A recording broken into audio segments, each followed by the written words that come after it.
Paucartambo, capital de la provincia del mismo nombre, está ubicado a orillas del río Mapacho o Paucartambo, a 2.900 metros sobre el nivel del mar. Desde tiempos prehispánicos, este lugar ha sido un punto estratégico en el tránsito comercial entre el Cusco y el valle selvático de Cosñipata.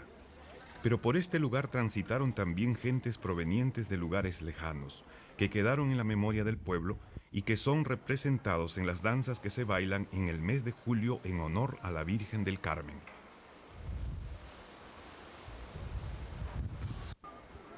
El puente Carlos III fue construido en el siglo XVIII por orden de la corona española, para reemplazar el antiguo puente de mimbre, ya demasiado frágil para el creciente comercio de coca. El puente es un símbolo importante en el imaginario de los paucartambinos y es el vínculo entre el mundo de afuera y el mundo al interior del pueblo.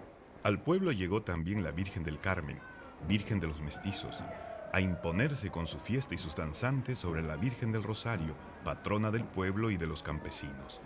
Dos versiones de la llegada de la Mamacha Carmen al pueblo son las más conocidas.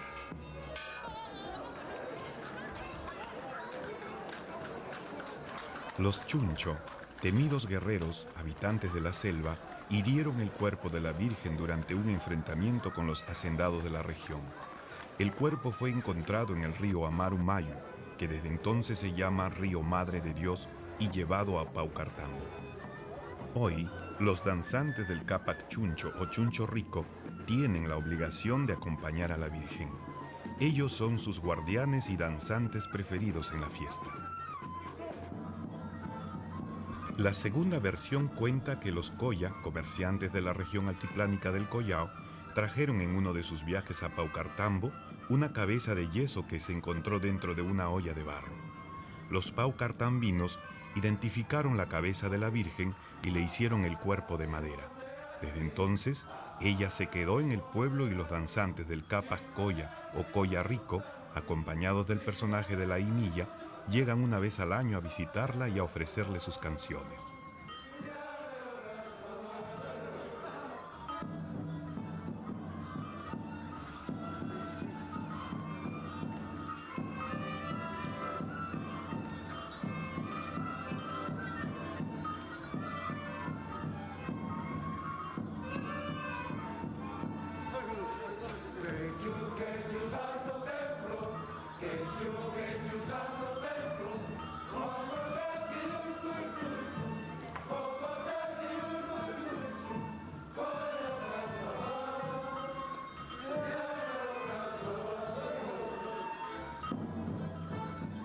Ambos relatos, aparentemente contradictorios, reflejan un antiguo conflicto étnico entre los Chuncho y los Coya, entre el Antisuyo y el Collasuyo, conflicto que será representado en la guerrilla al final de la fiesta. Excepto en los días de fiesta, Paucartambo parece un pueblo abandonado.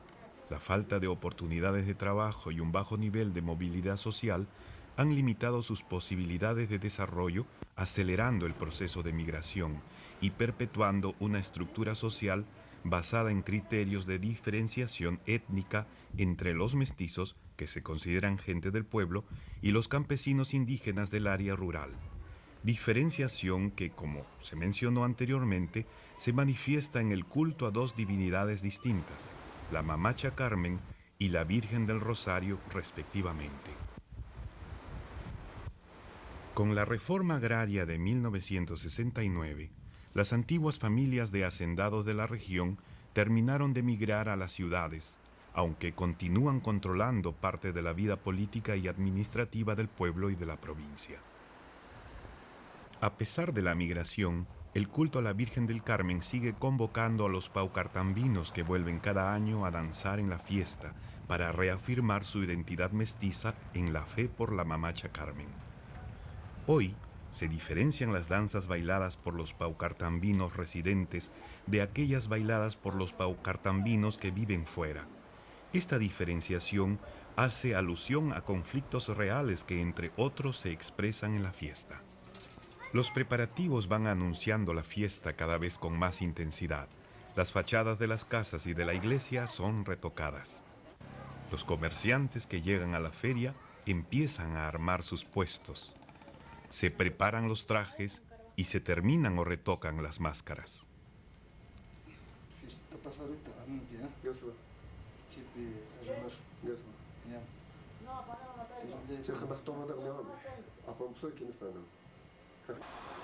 Las flores que se llevarán al templo para adornar el altar de la Virgen son colocadas en botellas con agua y anilina.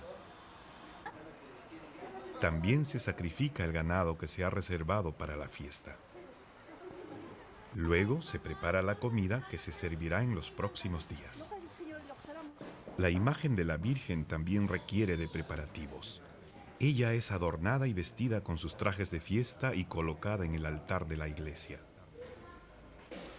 La envergadura de los preparativos y la cantidad de dinero que se gastará en la fiesta comparado con lo que se ofrece a la Virgen del Rosario, celebrada pobremente por los campesinos que bajan al pueblo en el mes de octubre, expresa el predominio de un culto sobre el otro.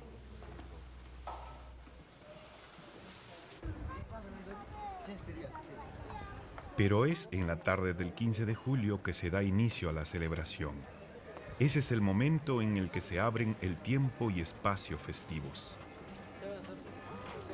Los danzantes abandonan discretamente el pueblo para encontrarse con los demás integrantes de su comparsa e inician su transformación, evocando a los distintos personajes de su historia que llegan de mundos lejanos a rendir homenaje a la mamacha Carmen.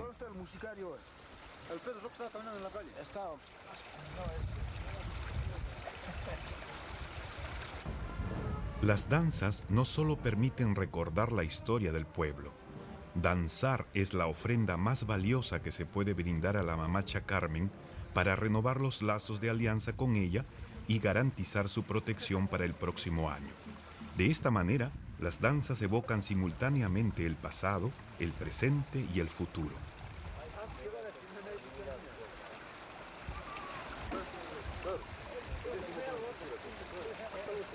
Asumir la identidad de personajes foráneos y hacerlos bailar para la mamacha Carmen es una forma de manipularlos y someterlos simbólicamente a la voluntad de la Virgen, y así a la identidad mestiza que ella representa.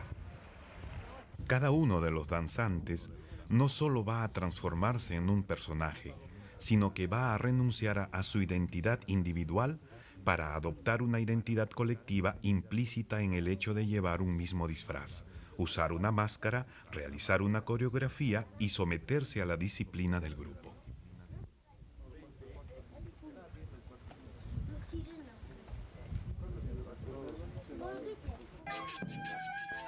Participar en la fiesta implica una serie de gastos para la comparsa: la alimentación, el consumo de cerveza, la contratación del grupo de músicos, el vestuario y el pago de una misa.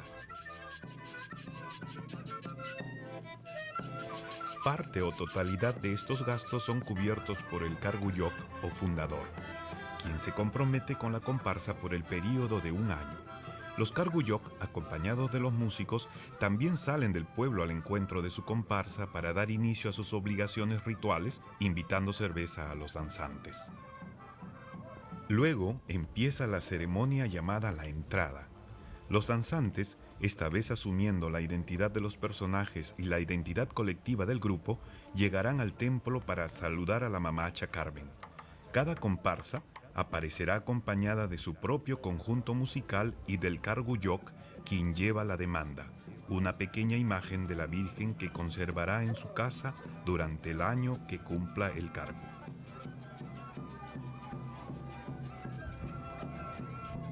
Los danzantes del Sahara, que personifican a los diablos, deben mantenerse alejados de la Virgen y no pueden entrar al templo.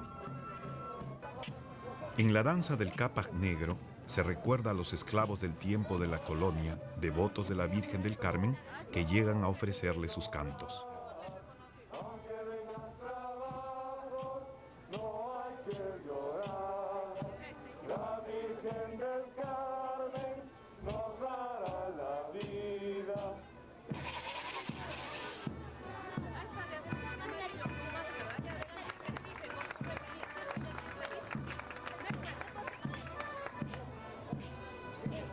Los personajes de la danza del Majeño representan a los comerciantes que llegaban del Valle de Majes en Arequipa a vender licor.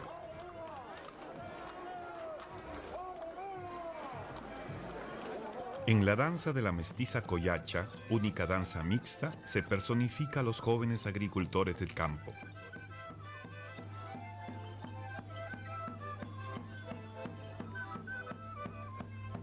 El chukchu recuerda a los peones de las haciendas de los valles selváticos que regresaban enfermos de paludismo. Los personajes de la danza del cachampa son los jóvenes guerreros incas hábiles en el uso de la honda. La danza Huaca Huaca es una teatralización de la fiesta taurina española.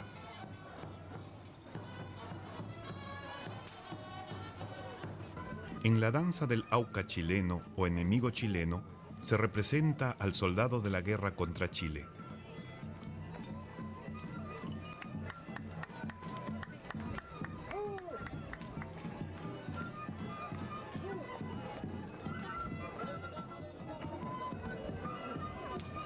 Los danzantes de la contradanza, cuya coreografía hace alusión al trabajo agrícola, hacen una parodia del baile de salón ejecutado por la élite española de la colonia.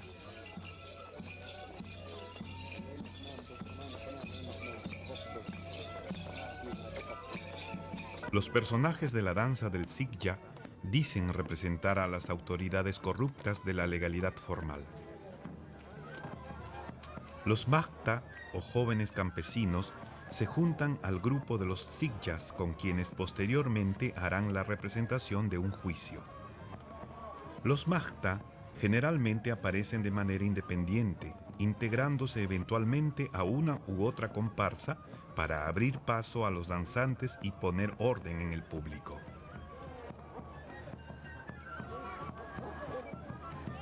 Cuando todos los grupos, incluidos los Capac Coya y los Capac Chunchu, han hecho su entrada, empieza el Cera Apaycuy, o traslado de ceras. Los Capac Chunchu escoltan al prioste, quien encabeza el corso del Cera Apaycuy. El prioste es la autoridad máxima en la fiesta y responsable de los gastos. El guión es su símbolo. Él lo llevará en los actos ceremoniales y se lo entregará al nuevo prioste al finalizar la fiesta. Una pequeña demanda, que su familia conservará durante un año, es llevada por la esposa.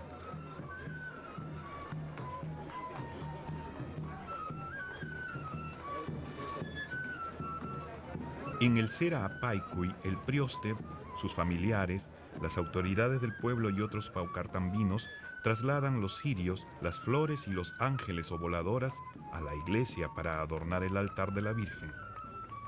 De esta manera, la ceremonia de la entrada, en la que se evoca el pasado del pueblo, concluye con el Cera Apaycuy, en el que se exhiben las personalidades actuales.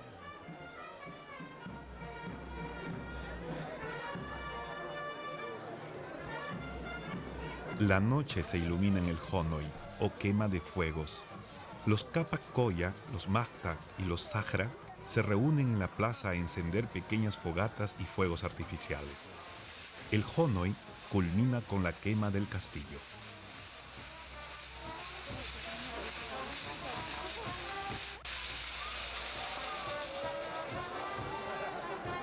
A medianoche, los danzantes desafían la transformación a la que se han sometido horas antes para danzar de civil y ofrecer su homenaje a la Virgen como las personas que son y no como los personajes. Esta ceremonia se denomina el alba y tiene lugar frente a las puertas cerradas del templo.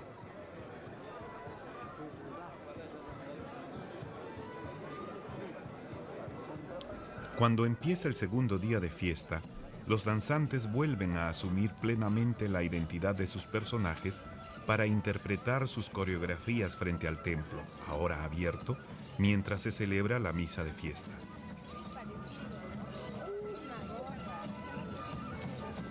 Cada comparsa de danzantes, aunque en diferente grado, es una entidad cerrada con una organización y reglamento internos.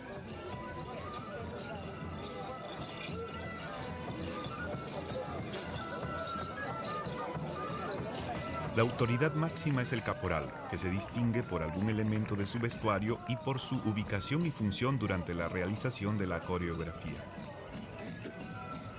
Al caporal le siguen en la jerarquía dos capitanes, intermediarios entre la autoridad máxima y el grupo conformado por los soldados. En todas las comparsas, la elección de autoridades, el ingreso de un nuevo integrante, el reglamento y los cambios en el vestuario o coreografía son decididos en asamblea.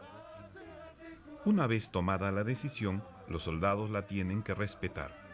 Una organización y disciplina de este tipo son consideradas necesarias para un buen funcionamiento de la comparsa y para elevar su capacidad competitiva. La competencia entre las distintas comparsas es parte de la lógica de su funcionamiento y de las relaciones entre ellas. Todas las comparsas participan en esta competencia, a partir de la cual se establecen jerarquías. De un lado, el estatus está dado por el prestigio social de los propios integrantes, y del otro, por su cercanía mítica y física a la Virgen. Que existan personas interesadas en asumir el cargo de una comparsa depende del prestigio y capacidad de convocatoria que ésta haya alcanzado. La imposibilidad de algunas comparsas para comprometer a un carbuyoc o para sufragar sus gastos de manera independiente condicionan el carácter eventual de algunos grupos.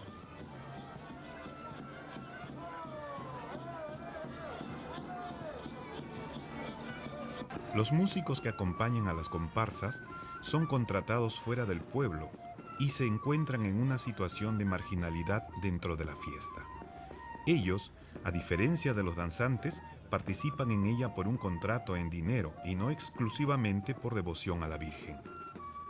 El conjunto de pito y tambor es el más tradicional, pero algunas comparsas lo han reemplazado por la banda, en su afán de mejorar la danza.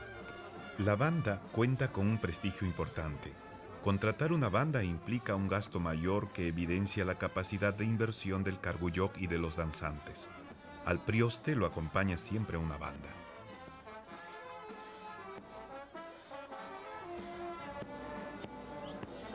El tercer grupo instrumental es el conjunto u orquesta conformado por arpa, violín, acordeón, quenas, bombo, mandolina y la batería, incorporada en los últimos años. No siempre todos estos instrumentos aparecen juntos, sino que se combinan en variantes distintas.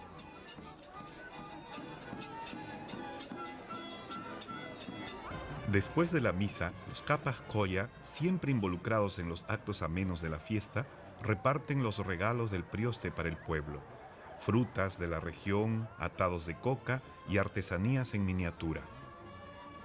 En esta época del año, cuando finalizan las cosechas, esta ceremonia denominada bosque alude a un acto distributivo de la riqueza y de comunión entre el prioste y el pueblo. Esta intención prevalece en la ceremonia del 11 y en el almuerzo que ofrece luego el prioste en su casa.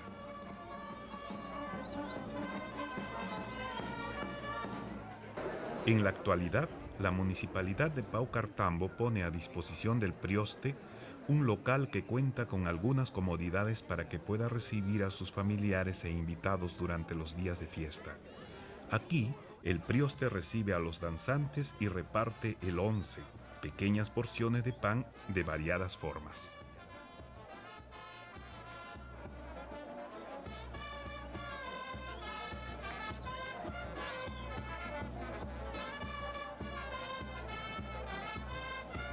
En la tarde se realiza la procesión de la Virgen, que contará con la presencia de los priostes, las autoridades del pueblo y las comparsas.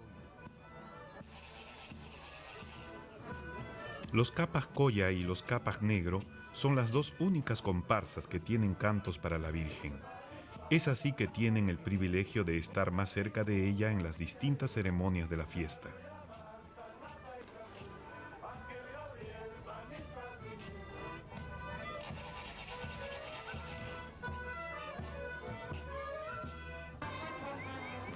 A los sajras, diablos traviesos y seductores, les perturba la cercanía de la Virgen.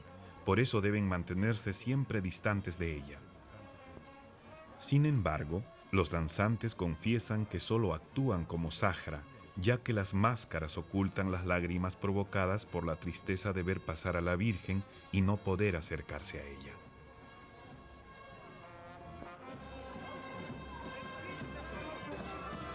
La tensión entre el personaje representado y la persona que lleva la máscara siempre está latente.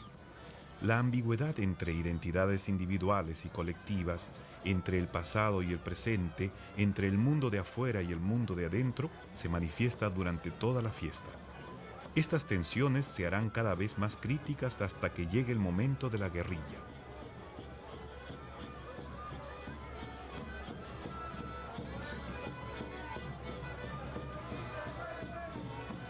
El sacrificio que implica para los Sahra no poder acercarse a la Virgen se ve recompensado por la protección que ella les brinda cuando realizan sus malabares en los techos y balcones. Según la tradición, cuando se construía el puente Carlos III, muchos trabajadores caían al río y morían. Entonces se llamó a los Sahra, quienes finalmente pudieron terminar la construcción.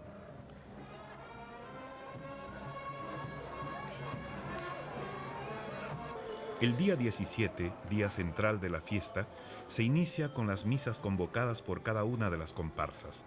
El Carguyoc coloca la demanda en el altar para que ésta sea bendecida y se impregne nuevamente del poder protector de la Virgen. Luego el Carguyoc, que asume el compromiso para el próximo año, podrá llevarse esta demanda a su casa. Al finalizar la misa, el cura bendice a los devotos cubriéndolos con el manto de la Virgen. Después de la misa, las comparsas se dirigen al cementerio y a la cárcel. En estos lugares, la tensión entre los mundos de la vida y de la muerte y los del orden y del caos se hará más patente.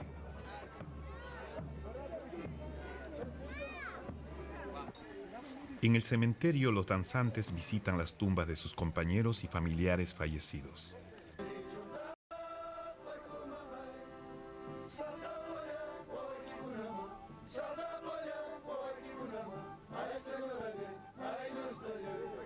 Los danzantes no solo evocan personajes de la historia y del mundo de afuera, sino que en este tercer día de fiesta se atreven a crear un vínculo con el mundo de los muertos. Para manejar el peligro que este acercamiento implica, los danzantes se valen de la ambigüedad que les otorga el hecho de jugar con la solemnidad y el humor.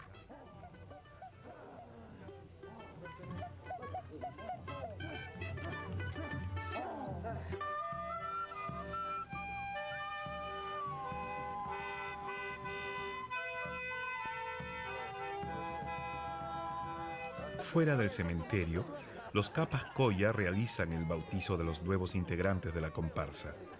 Otros grupos acostumbran hacerlo en el cementerio o en casa de sus Carguyoc con algunas variantes.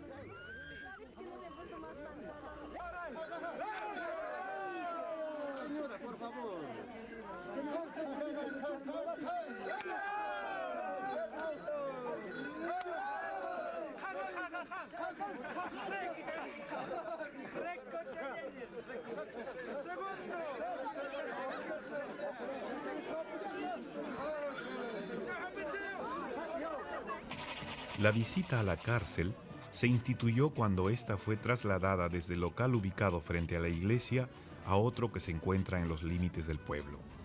Ahora que los presos ya no pueden ver la fiesta desde la cárcel, las comparsas van a visitarlos y cada una de ellas baila allí su coreografía.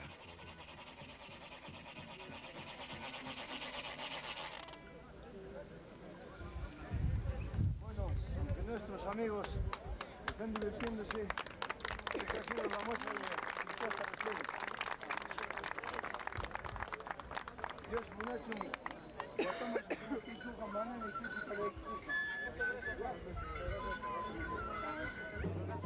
Mientras las distintas comparsas presentan sus coreografías ordenadas, en las que predomina la estructura de dos filas paralelas y círculos, los Capas Colla rompen el esquema con sus juegos y el Yaguarmayu, o río de sangre, un enfrentamiento en parejas que es mediado por la Inilla, quien vuelve a poner orden entre los danzantes. A medida que los distintos grupos se han ido presentando, se acerca el fin de la fiesta. y el ambiente se va poniendo tenso. La entrada y la presencia de los personajes de las danzas han alterado la vida y el orden del pueblo. Se han abierto las fronteras hacia espacios peligrosos, el cementerio y la cárcel. Por último, hay que encontrar a las personas dispuestas a recibir los cargos del próximo año. Los Sikchas y los Mahta empiezan a representar el juicio. Esta parodia a la justicia oficial se ubica temporalmente antes de la guerrilla que se realizará entre los Chuncho y los Colla en la tarde de ese día.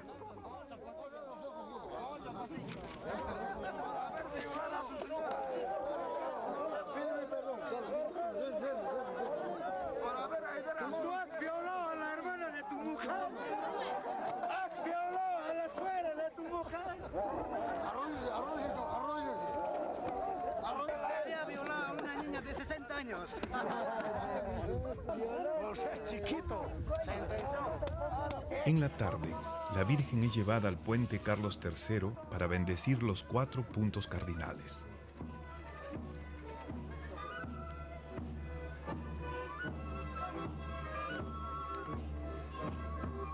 La fiesta ha llegado a su momento más crítico. El puente está en un lugar fronterizo entre el pueblo y el mundo exterior. Por lo tanto, la presencia de la Virgen en este lugar constituye un peligro. Ella es extranjera y tanto su permanencia en el pueblo como su protección tienen que ser renovadas periódicamente. Todo anuncia que debe empezar la guerrilla. La guerrilla empieza con la corrida de toros. El toro de la comparsa de los Waka Waka se ha escapado y ha puesto en peligro a todo el pueblo. Se ha desatado el caos total. Los Capas Colla presienten que tendrán un enfrentamiento con los Capas Chuncho y consultan con sus hojas de coca el desenlace de la guerrilla. Ellos han llegado desde las punas de la región del Collasuyo para comerciar con los chunchos habitantes de los valles del Antisuyo, región a la que pertenece Paucartambo. Si bien el chuncho es identificado con el habitante salvaje de la selva, los mestizos paucartambinos lo representan en una versión estilizada y civilizada en la que ellos se pueden reconocer.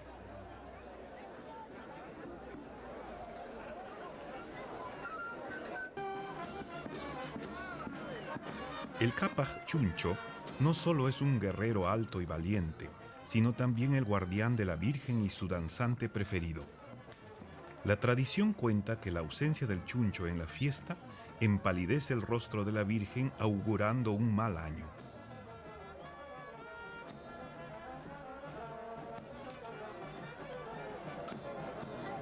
Por otro lado, en la guerrilla, el Colla se define como representante del mundo de afuera, que pone en juego la buena relación de la Virgen con el pueblo. Los Capas Colla se preparan para la guerrilla saturando el ambiente con el humo de ají quemado. Mientras que ellos apelan a sus conocimientos de brujería, los chunchos los enfrentarán con la fuerza de sus lanzas.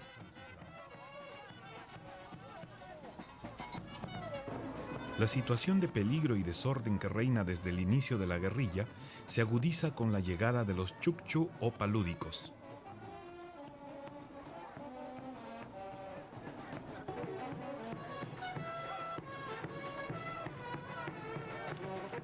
La muerte del toro es el primer gran momento de la guerrilla y presagio del desenlace de los próximos acontecimientos.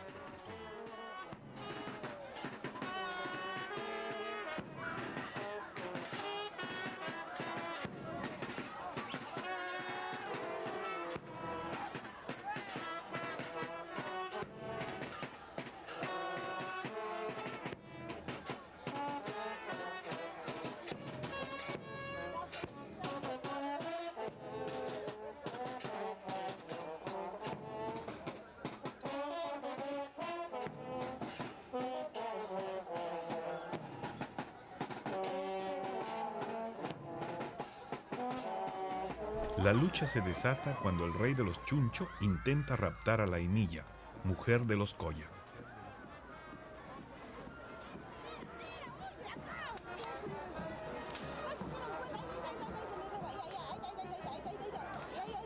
En el intento de no perder a la Imilla, los Coya son muertos por los Chuncho. 2 cañas cruzadas en el huacoyo de los Coya es señal de su muerte. Entonces los Sahra intervienen con su Nina Carro o carro de fuego para llevarse a los Coya muertos al infierno. La Imilla lleva una máscara sin rostro que la coloca en una situación de ambigüedad. Su vestimenta es la de una mujer Coya, pero su máscara no lo confirma y la hace susceptible de asumir otra identidad, la de los Chuncho, por ejemplo.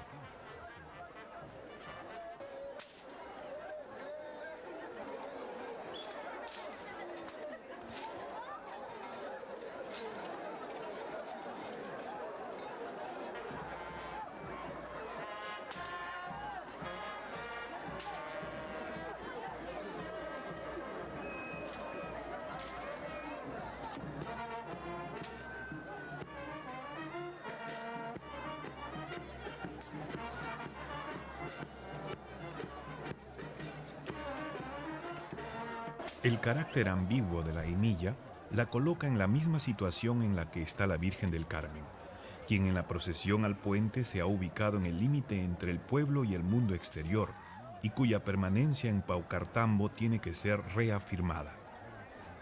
La identificación de la Virgen con la Imilla es expresada repetidamente por los Coya.